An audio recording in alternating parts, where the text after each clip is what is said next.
Welcome to UnJustified, where we always cover the truth, the facts, the good, the bad, the ugly, on an unbiased and sometimes very unpopular opinion.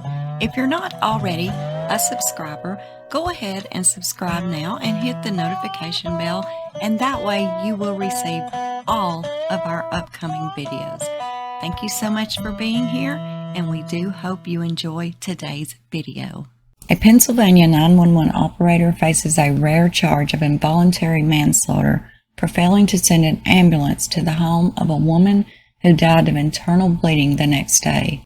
And this was despite a plea from the woman's daughter that without medical help she is going to die. A Greene County detective filed charges against Leon Lee Price, 50 years old, of Waynesburg.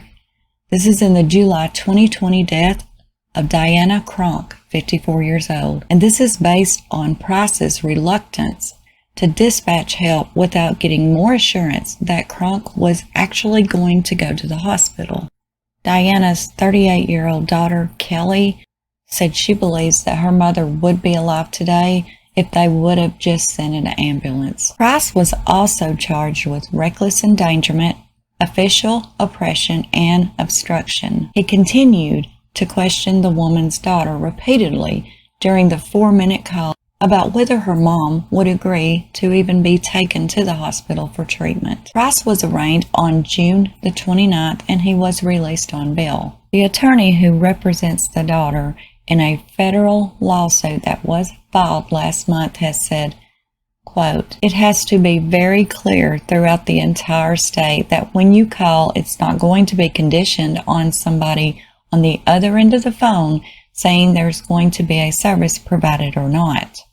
What we're trying to do here is make sure this never happens to anybody else." The dispatcher said he would send an ambulance, but then added, "We really need to make sure that she's willing to go." And the daughter said she's going to go, because if not, she's going to die. There's nothing else. She said that her mom was not thinking clearly and that she was her mother's closest relation. When the dispatcher asked again if her mom would in fact go, she replied, "Okay, well, can we just try?" Kelly told police that she was about 10 minutes from her mother's home, and the dispatcher asked if she would call 911 back once she made it to her mom's home to make sure that she was willing to go in an ambulance. When she arrived at her mother's house, she said that her mom was nude on the front porch and she was talking very incoherently.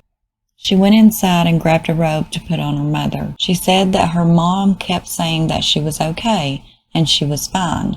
She went on to say, "Well, she's the mom, you know. She doesn't listen to her children." Kelly said that she could not call 911 from her mom's home because she couldn't find her mom's landline phone, and there was no cell service at her mom's house. She also did not call on her way home. She believed that her uncle would soon check on her mom and that to call 911 back would just be pointless. The very next day, Kelly's brother found their mother dead. The Greene County prosecutor, district attorney Dave Russo, said that he is also investigating whether there was any policy or training under which the county's 911 dispatchers were allowed to refuse service to callers, saying that we all deserve equal protections and we all deserve access to medical services.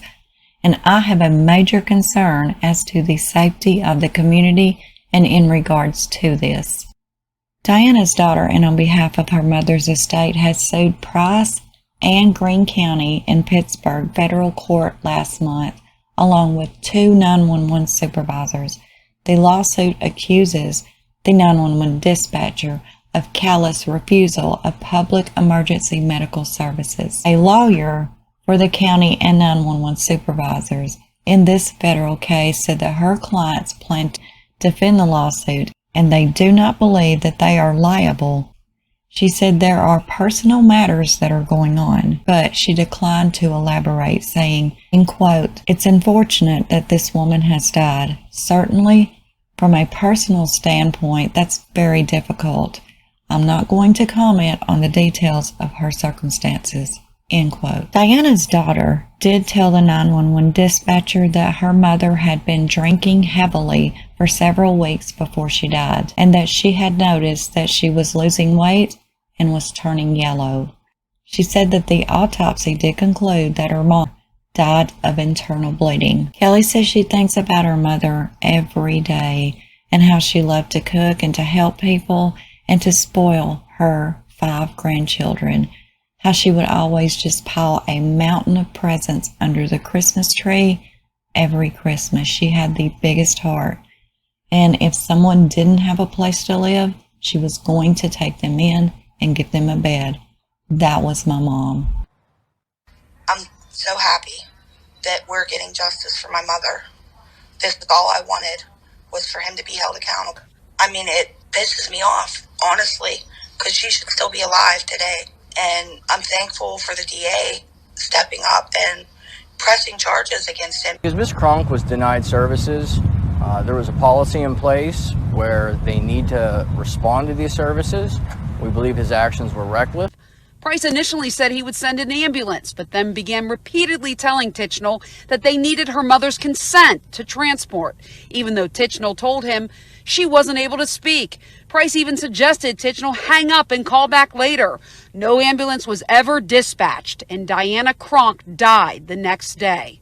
The DA says Price denied medical services to Kronk when there were 3 ambulances available for dispatch, and he alleges Price's actions were reckless and resulted in Kronk's death, and that Price violated protocol and the county's own procedures by refusing to dispatch an ambulance to help the dying me. Well, I want to know why this happened in my county. I want to know why services weren't provided. I want to know, was there an informal policy that's outside of the actual procedure? Changes need to be done. That's why we're doing this investigation, to find out why these services weren't provided. Whoever's in charge, they need to make changes and make sure that this never happens again, because this is not right. I'm not sure how this case is going to turn out, to be quite honest. The way I see it is the dispatcher should have sent the ambulance anyway, just based off of what the daughter was telling him, that she had been drinking and she was losing weight and turning yellow.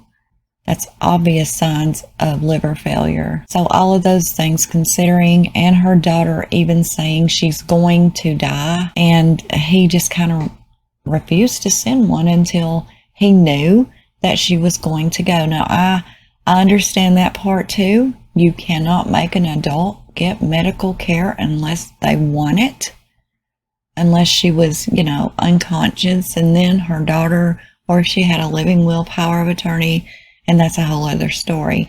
But at the time, her daughter was telling him it was an emergency, and so yeah, I believe he should have at least sent the ambulance out there. Now, whether her mom would have went, that's a different story. She did say that her mom was saying that she was okay and she's going to be fine. So it sounds like her mom probably wouldn't have went, but at the same time, maybe she could have talked her into it when she got there and met the ambulance.